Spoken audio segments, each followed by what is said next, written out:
good? Dope intro. Yeah. What's good, America? It's your man, Big Flo, a.k.a. Big Flo, because that's what we're doing today, along with my co-host, OG, and our special co-host, Bobby Brown from the Ball Hog Sports Show. We've had him on before as a guest. You're going to see his face a lot because the man's got a lot to say. What's up, gentlemen? What's going on, fellas? Hey, man, shout out to StreamYard for podcasting software, because that was the first time that intro did not hitch. And when you work on a track, I am the protagonist. I'm the one that produced the track. When you work on a track and you hear it playing imperfectly, it just pricks a nerve. So shout out to StreamYard and their software, even though I am paying for it, just like you, Reg. So God bless StreamYard, man. But anyway, I'm feeling good, man. That's dope good, intro, man. Straight up. Dope intro. Loved it. Appreciate it. So we got to get it right, man. And shout out to you, my friend, because obviously you gave me the idea about StreamYard, and I think this thing's working out well. So we will give a second shout out to StreamYard here. It's going to get co-signed today. But, gentlemen, we got a lot to talk about today, man. I thought we'd do a good show today. Again, my guests are familiar with you with the show. You guys came on. You pinch hit for us before. So now we're in a situation where I want to bring you back and talk about some stuff because there's a lot of things going on in the sports world and the world in general, gentlemen. So first things first, I want to talk about fall football versus spring football. The NCAA threw a curveball on this with Big Ten and the Pac-12 and the MAC conference, the HBCUs. All of them decided they're going to have spring football, and then the SEC, ACC, and the Big 12, yeah, all decided to dig in and say, no, we're going to go in the fall. Guys, what do you think, man? How's that going to change the landscape of football this year?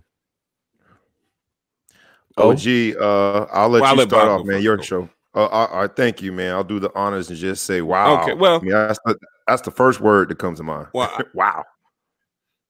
Well, first, I guess I am always the unpopular voice, but I think, man, football is a wash for the 2020-21 spring season. I think they need to wash it. I think they need to get a situation involved where we have safety protocols that are actually researched and enforced, and we see the byproduct of it. I think we should practice.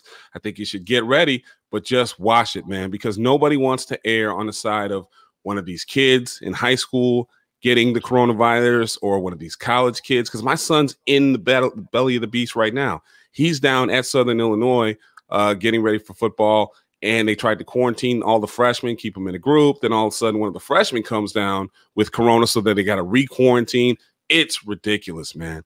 Go ahead and wash it, and then go ahead and try to concentrate on next fall, because and I understand the biggest problem is, let's face it, it's money. It's the economic ramifications and the fact that a lack of a football season, the toll that it will take on our colleges and pro teams. Like I just saw a post the other day, I think I said it to Flo, was that University of Arizona said that their AD just came out and said they're going to lose an estimated $60 to $65 million this season if they don't have a football season. So I understand that, but are human lives and human safety worth it? Ask yourself.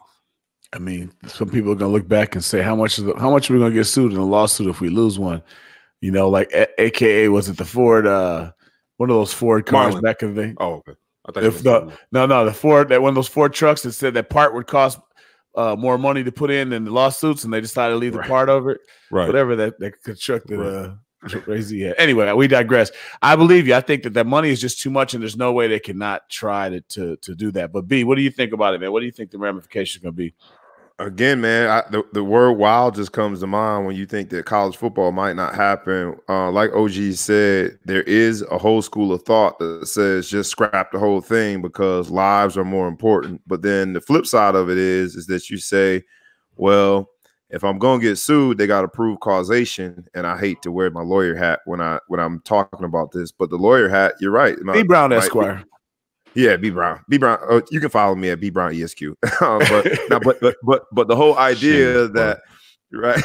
The whole idea is, you have to prove that indeed you got the coronavirus from that campus or from that locker room. And so I see where all the three of the five Power Five are going to move forward, because an athletic director, his budget and his bottom line it really depends on football and basketball. So to think that you're going to lose both basketball in one calendar year, you're going to lose basketball and March Madness and college football, they're going to be on the brink of bankruptcy when it comes to these other sports, fall and spring, because football and basketball pays for everything. So are we going to attach? Are we going to attach a price to human life and wealth? I mean, can you equate that? I mean, one lawsuit can wipe a program out anyway. So completely. I think, as Reg said, and I was alluding, I mean, at this point, you got to just think, all right, well, I'd rather save some lives and figure the rest out. I mean, college sports will always be back around. Will it come back to the magnitude? I mean, will they be able to play in these multi-million-dollar stadiums and these practice facilities? No, they might have to downscale, but like we're in a weird place in the world, and we just got to figure it out on the run. Let me ask you this. You hit a great point, OG. Sorry, you hit a great point. I mean, if you scrapped all of college sports tomorrow and started from scratch, it's so profitable that you could start from scratch and be profitable within a year anyway. So you're right. And so it's not like they're going to tear down the stadiums. It's not like they're going to tear down the facilities. So at the end of the day, you might have some sort of a debt situation or whatever. But but you're right. It can't go away because you could just create it from scratch and it would instantly be as big as it is today. Even if it was on a smaller scale. For the first time in my life, I told you the other day, I watched a complete WNBA basketball game, and they were playing in that bubble where they had those, I think, curtains so you can't see the stands. So I guess that's what the bubble is. That was captivating. I don't know, it's because I was so sports stars, and I've always liked women's basketball. But I was like, okay, well, this is kind of starting grassroots again. So I don't think it'd be the end of the world. Let's not panic. Let's not make a bigger deal of it all.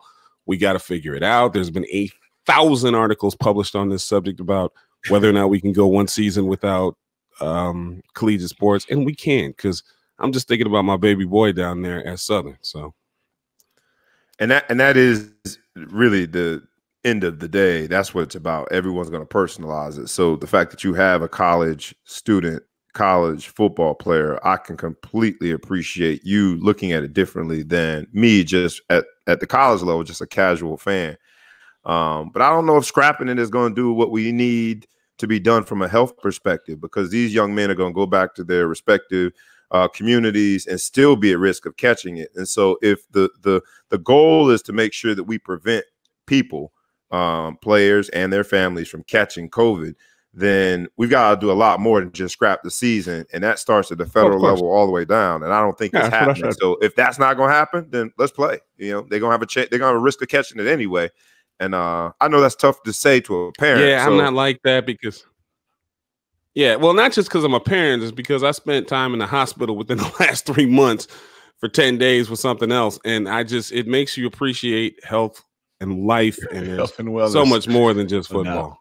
You hit a great point, though, Bobby, though, is not even go home, because I think some people like, oh, they act like these athletes are just pulled off and they live in a cesspool home. No, but just the campus life that they're going to live if there's no football, even more. I saw a couple people posting from Auburn saying that they went down and they looked and the bars were full of people with no one had masks on. Everyone was walking around with no masks.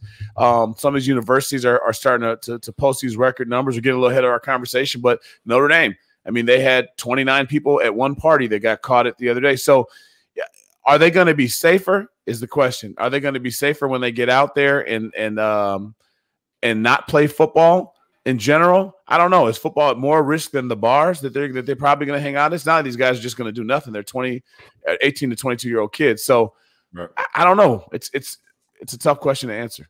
This is true. This is true, and I agree with you, Reg, because those are real stats and statistics. But the advice I gave my son is like, look, you're in college to ensure your future, okay? And I want to make sure you have one. So, I mean, I never tackled anybody on the middle of North Quad at Notre Dame. You know what I mean? I never rubbed up against them and had their sweaty gloves all over my face. That did happen on the practice field. So if you do play football, that's heightening the likelihood of you catching something from someone else. By the same token, I tell my son, when school starts, because all of his classes are going to be virtually online starting Monday, man, don't go to parties, okay? I know that sounds sacrilege of everything I've told you up until this point about what college is about, but son, you got to look out for number one. So I think it's up to each and every individual, just as we are in society with wearing masks, to take it upon themselves to change whatever the norm was just to make it. I don't want to wear a mask. Look how fresh my goatee, my Joan is. I don't want to wear a mask, but I do because I don't want to die over this. So, I tell my son, hey, son, stay away from the party, stay away from crowds, keep yourself healthy. Whatever you got to do that. And to put words in your mouth, you're saying that basically actually trying to play football takes that control away from yourself to be able to separate from that and make the right decisions. I think so. You broke up a little bit, but yeah, just make the own right decisions as an individual to help everyone, but take care of yourself also. Yeah. So in case people didn't hear, I was just saying, putting words in OG's mouth, just summarizing what I think he's saying is that if you're playing football, you're taking away some of that decision-making process, being able to stay away from parties, stay in the dorm or do whatever. So those that go out and do what they're going to go do, they put themselves at risk. There's nothing you can do about that. But once you play football, you can no longer quarantine yourself or do whatever. It's inevitable. Yeah, exactly. Just decrease your likelihood. And that's all we're doing. That's all we're doing by wearing masks. It's not curing or solving anything. It's just flattening the curve. So all you got to do is flatten your, it's like, I don't want to die tragically in a car accident, so I wear my seatbelt. And I have to wear it. I don't like wearing it, but I wear it. Understood. Well, one thing that I will say is that the Big Ten came out and they canceled it based on some of this is rumor mill, but you read different things on the internet, was that 10 people in the Big Ten ended up getting the heart condition that can come along with COVID. So it's myocarditis or something like that. Your heart swells up. I believe it's a temporary condition, but it could be fatal in some situations, whatever. Who knows what's going on with that? And they got a little nervous. Well, there's a doctor from University of Michigan, not affiliated with the football program, that came out and said that the study was flawed, and that it's not really. They basically canceled the season on a study that they're misrepresenting. And he came out and said he doesn't even like football, so he could care less if they had a season or not. Just as a cardiologist, he said that the data that they use is kind of flawed. So I wonder, with these football players now, and I think this is something that, I'm a conspiracy theorist, I had to admit, because I like to overthink things, as you both know. The Big Ten and the Pac-12 both decided that they're going to, as the teams unite, and they started having like a list of demands. I don't know how else to call it, but they had written something where the Pac-12 wanted some of the gate. I know that, or they wanted some revenue share, but then the Big Ten wanted to have certain protocols in place across the board. Do you think that has something to do with it? Or do you think it's a non-coincidence? I think the AAC also did that, but they did not cancel, from my understanding. But the players uniting and banding together, do you think that puts some pressure on the universities, from a legal standpoint, saying, all right, well, they asked up front, we can't play the we didn't know card, because now these students, these athletes are saying that they wanted something, and if we don't provide it, I don't know, we're opening up the door. What do you guys think about that? Yeah, I think it's the negative side of being able to come together, mobilize, and express your concerns. The flip side of it is it puts the pressure back on the university and it changes the leverage. And so absolutely, I think that impacted it, because the stronger and more momentum that the idea of the coalition and the Big Ten had, the more you started seeing the Big Ten shy away from playing football in the fall. So, sometimes you got to be careful how good you are doing something that is good-hearted, good-natured, but they were so good at it that I think the universities in the Big Ten started coming up with calculations of what this could cost from a liability standpoint, whether it was in year +2 or year +20, it could cost them a lot of money, because these players were doing a great job mobilizing. Shout out to all of them. But yeah, universities they make financial decisions. And I think this indeed was a financial decision based on liability. What about you, El? Again, I agree with Bob. Everything comes down to money, and I don't think you can monetize human health. I really don't. And I think there are going to be, if they do go forward with these decisions and push the season, there are going to be some, oh damn, I wish we wouldn't have done that moments. So I'm in total agreement with Bob. It just comes down to money. It's putting money on everything. I look at it as okay. And I'm sorry. Can I add this? Being a former pro, I understand if you're a pro football player and you sign on the dotted line, yes, I agree to play. Anything that happens, a disclaimer statement. If you sign that and you want to go get that check, I get it. That makes sense. You're an adult. You're feeding your family. And so if you're to play and we all want to play, fine. College kids, that's a little bit different because they're supposed to be amateurs. So I don't agree. Let me ask this as a follow-up, because even in the NFL locker room, it's not one size fit all, right? For me, I like to describe my existence on the NFL roster as I was 53 and a half. I always had 1 foot out the door. I never knew if I was going to be on the roster that week. And so that's different than your experience in NFL, where you were drafted and had a good career. You know, you had a long career. You were in the game plan. I was never in the game plan. Right. So somebody from my perspective, right, who was 53 and a half, from looking at like health concerns, I don't know if I would have played.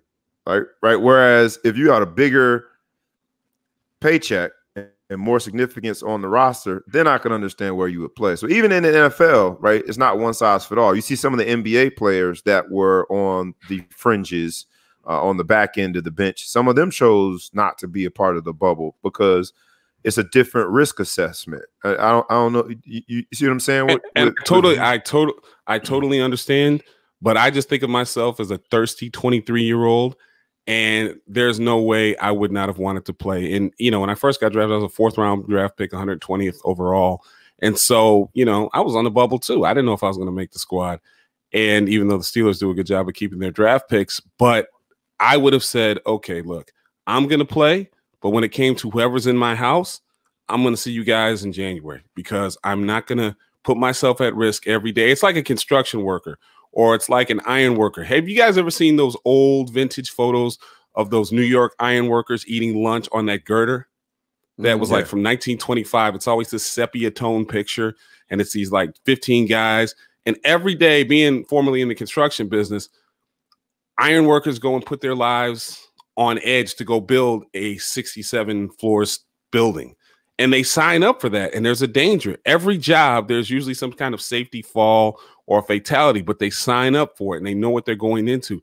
That's what playing football in this COVID era is like to me. You're going to go in there with the assumption that, yo, this could probably mess me up, but you sign up for it because you need that check. You want that check. So, I mean, at that point, I look at it like that. I mean, I would have gone back and said, well, I need my $175,000 signing bonus and my $135,000 base salary this year. And I would have put my family in another place. And I just dealt with the risk. Oh, sorry. We're getting some feedback. I don't know if you guys are hearing that. Yeah, I'm hearing it. It might have been my thing.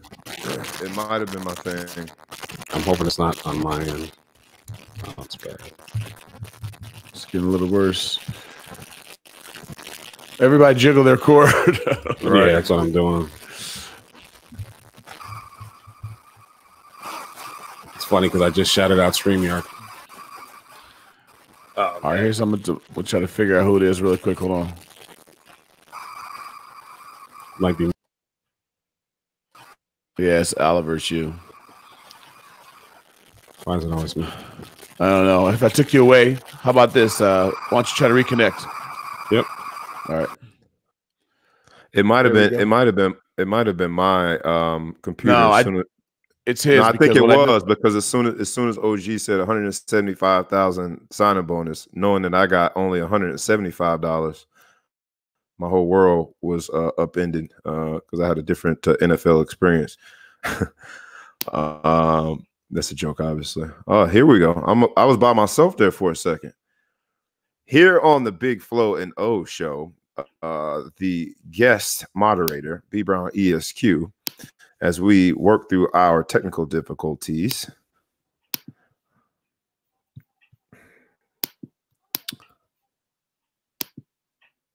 I don't know. You're back, but the problem is I don't see you on screen, Reg.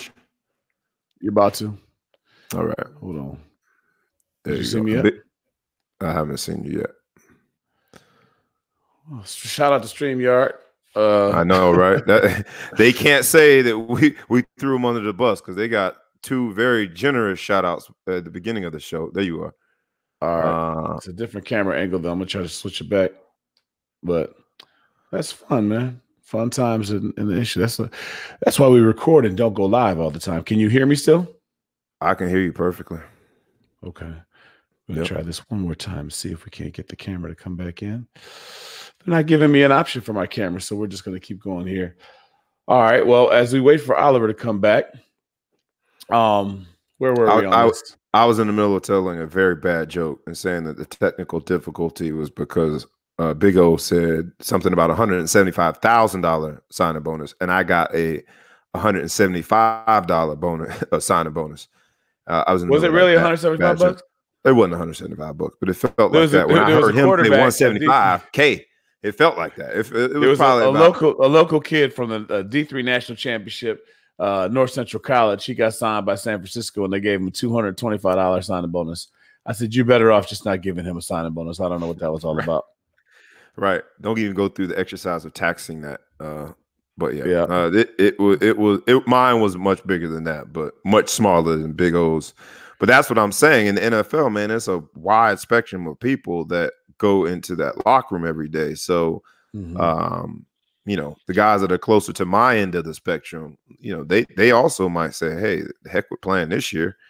It ain't that much money where I'm going to put my kids and my wife and whomever else might be in their home at risk." So interesting times. Well, you know, the one thing I will say though is going back to kind of my original question was, you know, was there an influence based off the fact that they had, you know, tried to band together? And I think as far as the Pac-12 is concerned, you know, sometimes you think you have somebody and, you know, you're like, what are they going to do about it? Here comes Oliver's back.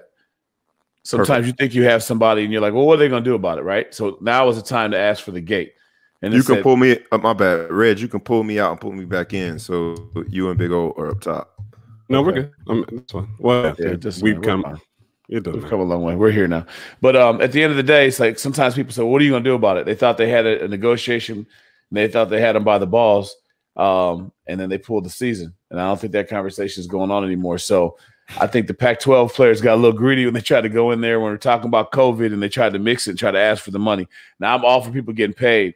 But just like in politics, you can't just shove things into a bill and say that this is our agenda item right now. So I think they went a little too far when they tried to do that in this arena, especially because the NCAA would have to get involved in image and likeness, and now they pulled the season. So what do you think the impact, on college football? So I think we've all agreed that, you know, there's kind of variance of opinions, but the health issue is huge. What about the impact on just like, what does the season look like? So we're going to watch fall football. From a fan standpoint, I take away all the social aspects of it. From a fan standpoint, I look and say, well, shit, I get to watch football this fall and this spring, right? So there's some aspect of it. If I take away all the personal, because, you know, I'm disappointed in it, I get year-round football. But obviously the championships are done. But how does that just impact, I think, the system in general? Like some kids are going to be playing 2 seasons, a spring and a fall next year. Some people are going to get rest. OG, what you think, man? Well, honestly, to be honest with you, I think it's kind of whacked because – you know, at some point, how do you determine a true champion? And that's what we've been playing for. But like I said, I'm all about, you know, football is a game of reading and reacting. You assess the situation and then you adjust accordingly.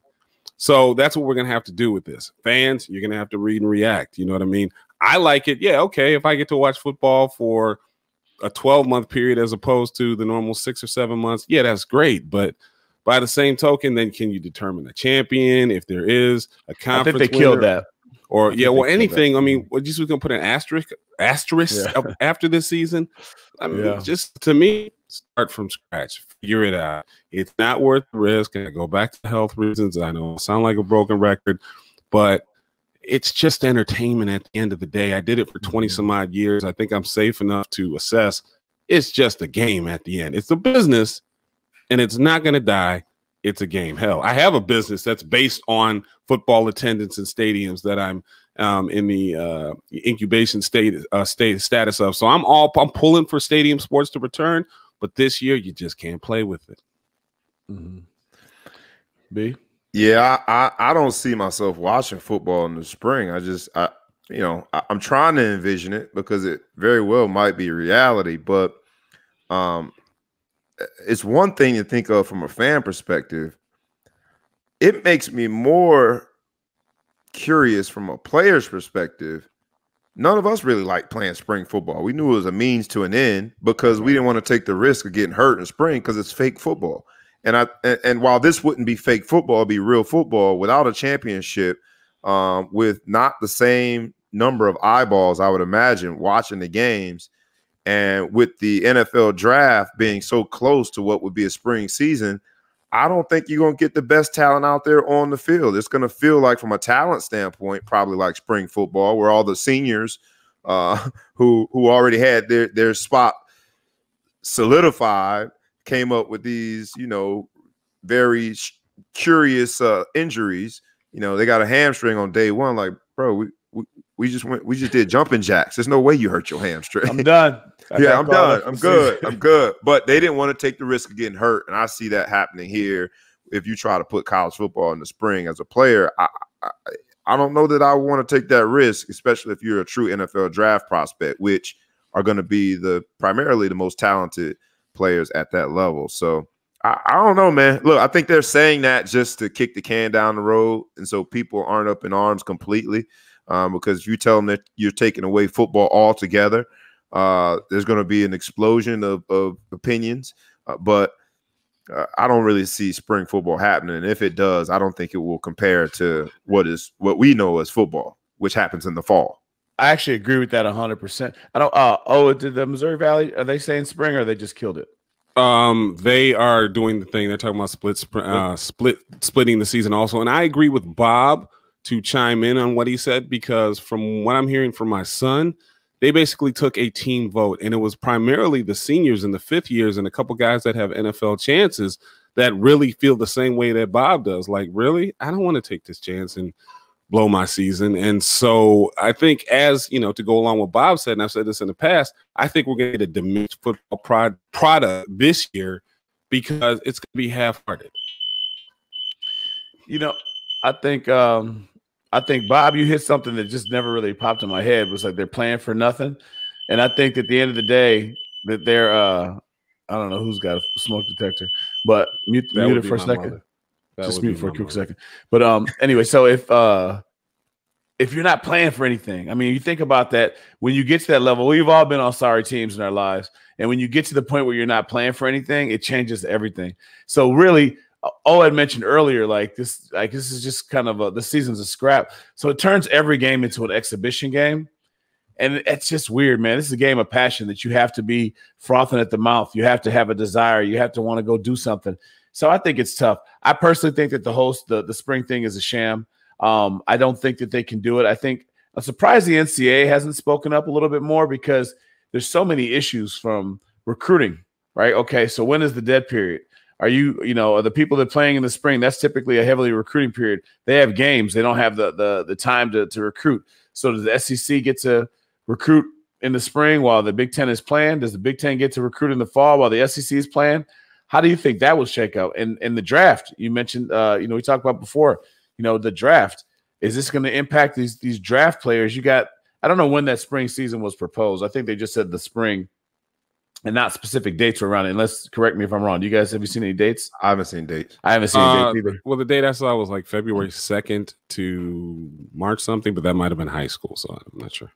Well, let me ask you this, because both of you're going through it now, Reg, and you've gone through it already, OG, as a parent that's advising your son through the recruiting process.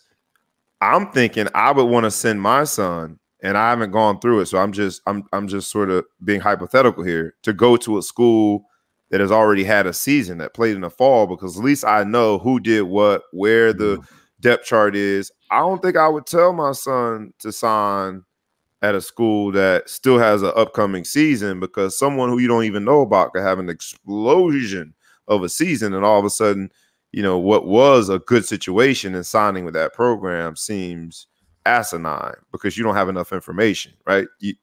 I don't know. How would you guys advise your son as a recruit waiting on that scholarship offer for a team that hasn't played yet? They've got a spring season. I think you hit a great point. My son's got 2 seasons left, so I didn't think about it that way. But you have a great point, because a lot of people, if the spring doesn't happen, right, it's not going to, unless they announce it early, you won't know until after signing day. And if it doesn't happen and those guys get an extra year, the depth chart just changed, right? Yep. Or you don't see how things are turning the corner. So some of these schools are up and coming. You see, take a Nebraska. They got a new coach. He's been there a couple of years. We'll see, did he turn the corner? Minnesota is another university that, had a really good season last year. But you want to see if they've turned that corner. So when you're a recruit and you're trying to look and evaluate these teams to see, are they doing things? Are they going in the right direction? If winning is important to you to go to college, which hopefully it is. Now these teams just don't have a season. Maybe you have a SEC or Pac-12, ACC or Big 12 or SEC scholarship, and you're like, more known quantity. So I think you hit a valid point that it's kind of those things that I don't know if they thought. I think the Big 10 and the Pac-12 thought everybody was going to follow them. I really believe that. And when they didn't, I think they're sitting there thinking, now what are we going to do? It's going to hurt them for years to come, I believe. Being that I had a student in the mix already, even though he enrolled early in school, I look at it like this. I basically, we're thinking about eligibility and how the depth chart affects your eligibility. So, advice that I'm giving my son is, look, if it's not looking good, don't burn your red shirt or don't burn a year on an abbreviated, hyphenated season. So it's just one of those things where you got to judge it day by day. You got to see what you feel and then make the best decision. Like Bob said, I mean, my son was going into recruiting. I totally agree with you, but I don't necessarily look at depth charts as a reason to not go to a school. And I know that's foolish considering the career I had at Notre Dame, because I probably, if I would have looked at the depth chart, I probably wouldn't have gone to Notre Dame or was given a real assessment of it. But I think, you pick the best place that you want to go, and then you try to assess the situation from there. You can't overthink it, because if you overthink this thing, you'll be like, why do I even play football? So, you just got to kind of move forward and go with the, where you would normally go, and then assess the situation once you get there. What's crazy, OG, is you brought up with something else that I didn't even think about: early enrollment. What happens with that whole thing that has become normalized now? Early enrollment. Like, right. Who would go enroll early? If it's just it's crazy to have a spring season and throw off everything. So that's another one. So from an advantage versus disadvantage. So if you early enroll at University of Michigan, you go there in January, are you eligible to play? And if you don't play, is that your freshman year? So could you potentially in 12 months go through your freshman and sophomore year and have 2 years of eligibility that you went through? I mean, where does that put you? Those are huge numbers. We know a kid very well that it's going to be early enrollee in January as a quarterback. Does he have a chance to compete to start? Or, these are some big, huge questions that someone's got to answer pretty soon, because, man, maybe I don't want to early enroll until the fall. Maybe I'm not going to early enroll anymore. Sorry, I said that poorly. Maybe I don't want to enroll till the fall because the early enrollee, I'm burning a year coming right out of high school. I don't know if I want to do it. Or maybe that's an advantage where somebody could go. There are so many things up in the air, and I can't believe the NCAA left it up to the individual conferences, because they're going to come back. NCAA is out there to normalize everything, right? Make everything a level playing field, make everything fair and equitable. But here they are creating a situation where they put no guidance forward and they let people make their decisions. But now they're going to come back and try to make it even, and it's going to be impossible to do it. How long do you think we're going to feel this? You think we're going to be feeling this for 2 years and it'll kind of clear itself out? 4 or 5 years? What do you think it's going to do to the landscape in the long haul with this? Well, this goes to show and address, to me, the true uselessness of the NCAA. They've been hypocrites for years. And I say that, and I know that's one of those inflammatory statements that I could catch heat for. But look, it was kind of like the transfer rule. Oh, for years and years and years, guys couldn't transfer without using a year of eligibility. Yet coaches can walk away after 1 year. And then all of a sudden they change it and be like, oh, well, we don't know where we had it that way. Yeah, just go ahead and change it. You know how many careers they screwed over because of that? How many kids lost opportunities because of that eligibility? And if you were to go on the website, because I went through this with a former player named Ty Isaac, who was transferring from USC to Michigan, and then USC had the right to tell him that he couldn't come to a Notre Dame. He could only go to this school, that school, and whatever. If the actual language said that rule was developed in order to protect the young college athlete from impetuous decisions, man, get the hell out of here. So now the NCAA it's time to start being a governing body. It's time to start making the decision and calling some shots. And now they're saying, hey, y'all figure it out. Now they disappeared. I know, it's amazing. Come on, man. So, I mean, that just, I think I came up with an acronym and I can't remember what it was. And it might have involved some profanity, but it was like something NCAA knows something for collegiate athletes. And There's no love, man. And now they want to throw their hands up like, well, you guys figure it out. We're going to go get some lunch. Whatever. I don't know how long this is going to impact college football, but I think that we'll be seeing the ripple effects for a while, at least for 5 years, at least through each cycle of, for you, Reg, you know, your son's career will be impacted by what these decisions are or indecisions are. And I agree, OG, it feels like a bunch of indecision. Mark Emmert comes out last week and says he's canceling all the fall championships. Like, duh, bruh. Duh, yeah. Like, come on, man. You didn't have to cancel the championships. There's no teams playing. But I just think that, you know, the NCAA has really dropped the ball on this. It feels as though, not to bring politics into a sports show, but it feels very similar to this whole federal non-guideline that each one of the, you know, basically the states to do what they want to do with COVID. And how's that worked out for us? Close to 170,000 people have died in America. Hasn't worked out very well. We've got to have leadership. It is mandatory in a time like this. And unfortunately, I think the NCAA has dropped the ball. They've punted, and there is no leadership. Indecision essentially is a decision that will haunt the college football world for at least 5 years, in my humble opinion. Well, Bob, first of all, don't ever be afraid to bring politics in on this show, because we're not just a sports show. But not only in saying that, because it is about money. It's all about money, and economics influences politics. And so, I just think we need to think what's more important. Okay, looking back on this situation in 10 years, what would you wish you have done? If you erred on the side of caution and you lost several hundreds of millions, even some cases billions of dollars, but you saved 100,000 lives, or some of your favorite college kids, you know, because some kids aren't going to beat this. They're young, they're strong and athletic, their immune systems are in shape, but you want to be wrong. You know what I mean? You want to be wrong. Right. You know, I belong to a Facebook group. It was started by Chris and Maya Hinton. I don't know if you saw them on Real Sports. They did a little show. I think Chris Hinton was the guy that got traded when Elway decided he didn't want to play when he got drafted, and they switched over. Families there. So they've got a child at Michigan. They got a child at Stanford that are playing. And they started this group, kind of all these college parents, college football parents that are on there. Somehow I got stuck in there, but it's very interesting to hear some of the stories.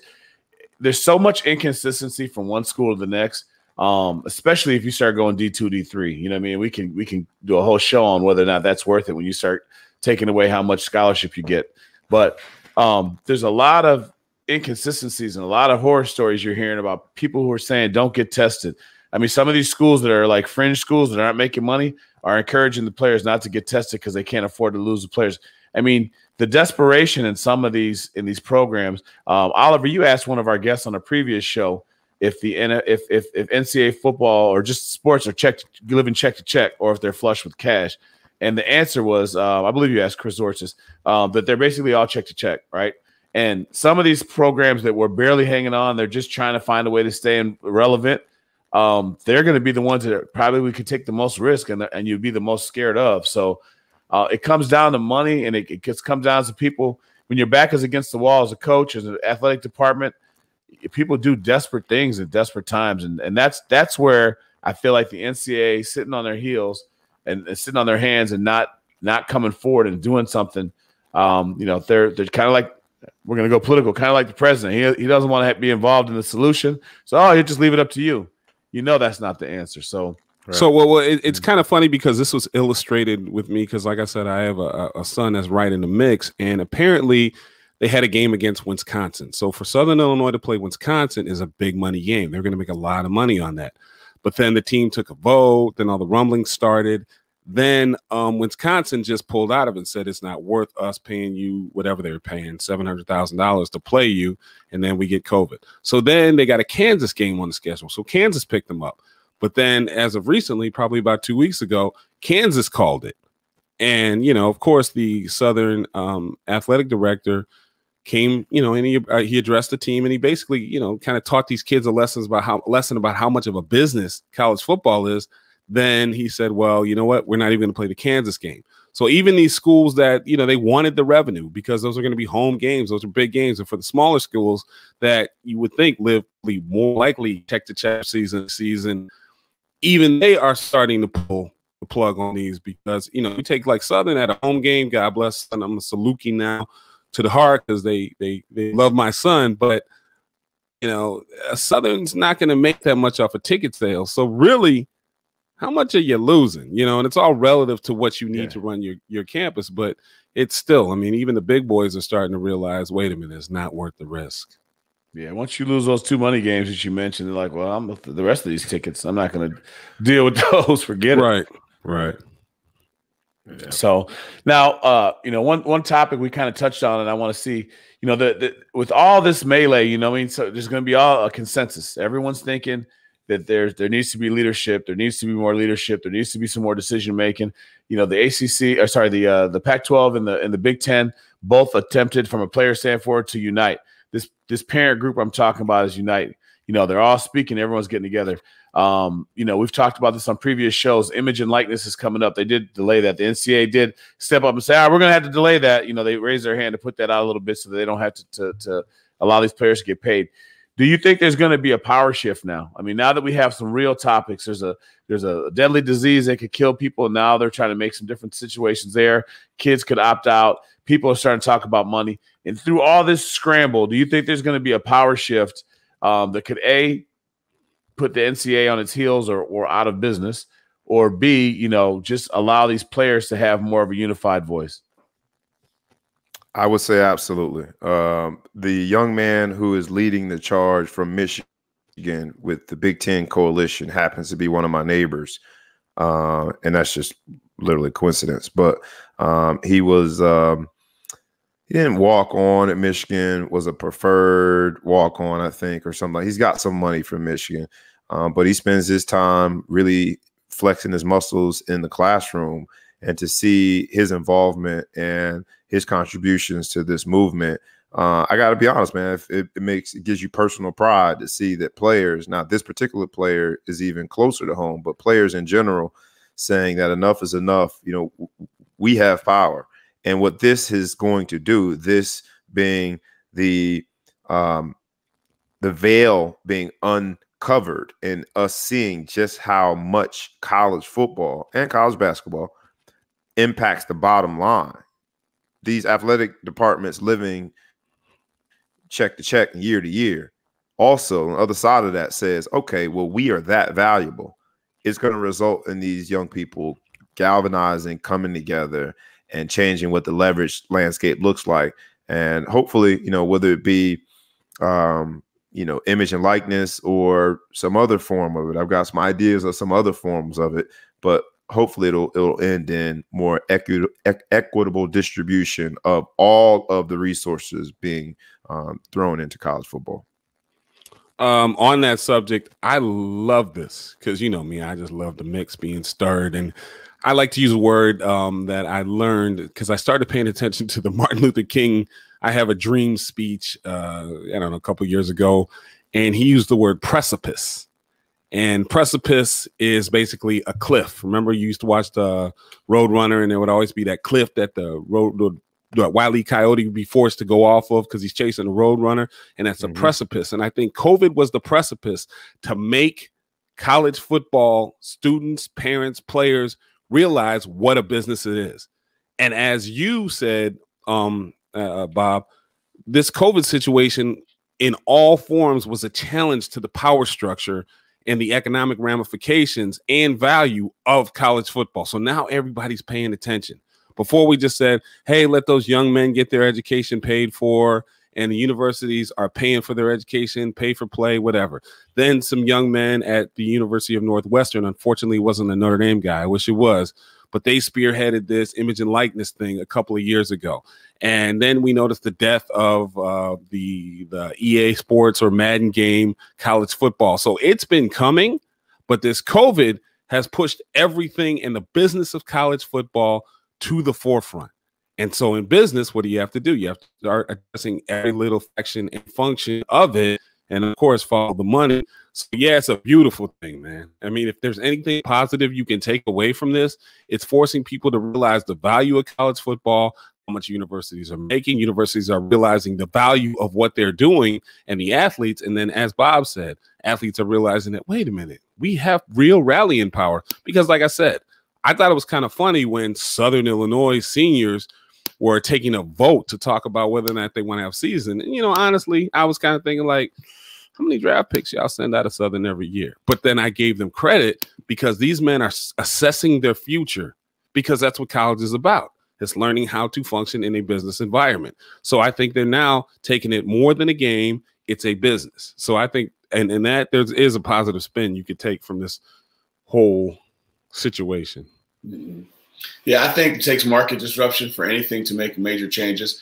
And I think this is the first time it was just a forced market disruption. We have the full year. There's going to be a very smart group of kids that have the fall off right now, right? And they're going to get to sit back and they're going to watch.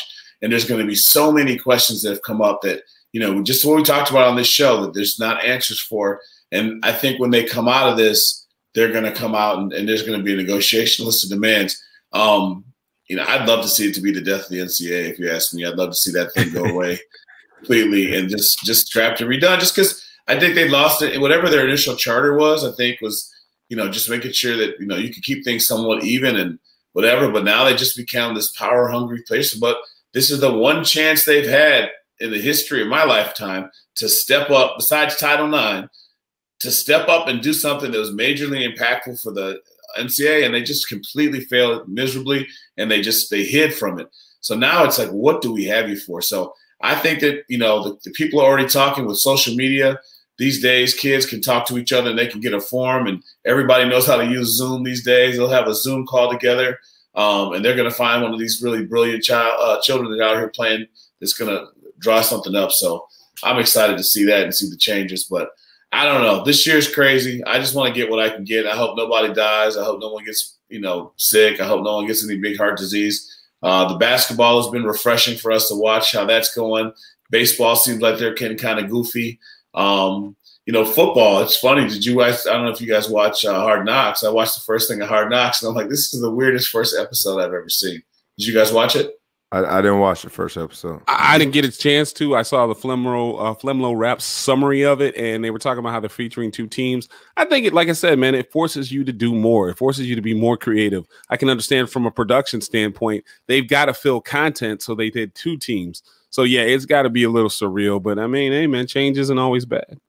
No, it's just not bad. But it's just, you know, this is the living in my wife brought up the show, The Handmaid's Tale. I don't know if you guys have seen that. Oliver, you're not married, so you haven't been forced to watch that. I was going to say exactly that. Baby B has had to see it. It's actually not that bad of a show. It's crazy. Are there black people in it? There are, and they don't get mistreated for being black either.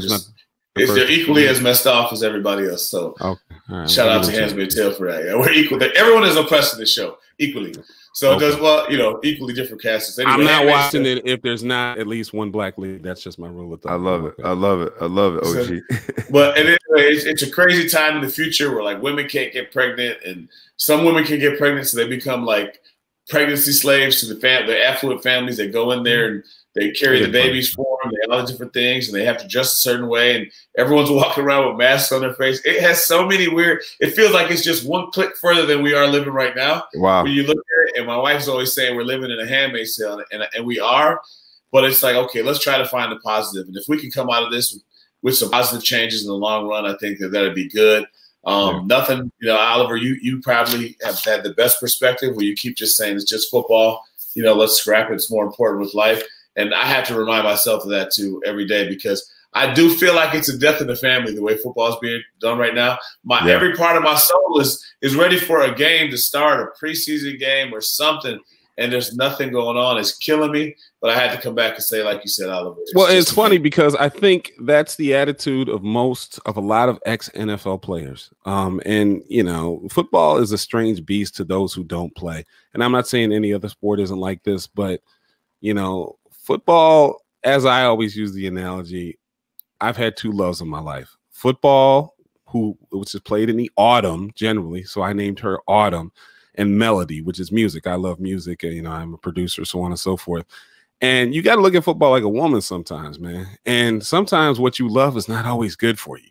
Mm-hmm. You know what I mean? So you realize that there are other things or other women and other things. And I think most ex-football players, you know, a lot of football players you find a lot of time have a love-hate relationship about the sport. We love what it was. It defined who we were, unfortunately. But when you get away from it, you realize there are other things. And so I think that's just probably why my attitude is that way. Because, you know, there was a point in my life where I couldn't see beyond it. Like, who am I if I don't play football? And what am I going to do? So keeping that relative perspective helps me put this perspective in life, rather. Yeah, I applaud you for that. And it's hard. You have to keep reminding yourself of that on a daily basis. I think when we've just lost our way as a country and so many other aspects, we shouldn't lose our way with the impact of sports. And I think most people in my life will tell you I probably lost my way with the impact of sports has on my life. Well, to be honest with you, don't get me wrong now, you know, because she is a pretty girl. I understand that. I'm more concerned about what they're going to do for education on the elementary, middle school, high school, and even collegiate level, because my son is going to now start all his classes Monday online, and my son's not really an online guy. You know what I mean? He needs that human interaction. Yeah. And so that to me is a bigger priority than whether or not we're going to have a football season. And funny enough, the fans aren't really talking about that. So again, I think it echoes these young players being wise enough to pay attention, because, you know, they're upset that the Big Ten is not playing. You know, Ohio State and Michigan aren't playing, but those same fans could care less. That if and you're right to identify how your son learns. Right. And OG, knowing that he's not an online guy, there's going to be a lot of student athletes put in some tough situations to learn academically, which they're not really cut out for. And I love that the producer and Big Flo in here. I heard the song "The Death of Auto-Tune." Big Flo just killed NCAA. The death of the NCAA. I think you on to something, Big Flo. I think you on. You know, one thing people are saying, though, we had to take a step back because we talk about the NFL and the choices and the amount of money they're making and whether it's worth it to people. The one thing that people are saying, that business shoe going to drop, right? Because right now, you know, we put our kids, and my son has a goal, you know, work towards a football scholarship and do whatever. I get nervous because you start thinking it's not just this thing that just exists in the world. Like, if it goes away, if the business end of football goes away and things go bad, you know, people might not get that scholarship. They might not just do what they can do. They might just say, all right, you guys, whatever, we're done. Maybe they'll scrap a dozen or 2 dozen programs. And these kids will just be, you know, out in the wind. And we hope that these guys have an opportunity to just get picked up. And the schools do the right thing. But who's to say these kids won't get put out in the cold? So I'll get worried about it. That is a reality, especially, like I said, my son goes to a smaller school, and I've thought of that. But here's one thing. At least he's alive. Absolutely. Absolutely. And to me, that trumps everything. Absolutely. You know, perspective. My old man always taught me that if you don't know how to make a decision, first of all, understand you can't make the perfect decision, but try to think worst possible scenario and best possible scenario, and it'll become clear to you. Yeah. I used to get through college a lot of times during conditioning. I would find the person that was doing worse than me, and I would always focus on that person, and I'll get through my conditioning that way. Don't you dare. No, I'm not going to call nobody's names out, but there was certain people I would look for and be like, no, I'm not doing as bad as him. Well, so he was your Mississippi, as we say. He was my Mississippi. I was like, don't you dare call the name out. We're not putting people out there on blast. But one last topic before we go to it, guys. It's been a great show. I noticed this yesterday, and I saw it before. I don't know if this is a rumor, but they're saying that Ohio State, Michigan, Iowa, and Nebraska are looking for temporary statuses in different conferences. They say Ohio State's trying to join the ACC. Again, the source I have, I don't know. And the other guys are trying to join the Big 12 the Big 12. Nobody wants the SEC. It looks like they want that smoke. You think there's any validity to that, or sound like something that's far-fetched to you guys? The Nebraska coach, what's the quarterback name? Scott Frost. Yes. He denied that was the case, but sometimes when you have to get in front of a camera and deny it, there's some there.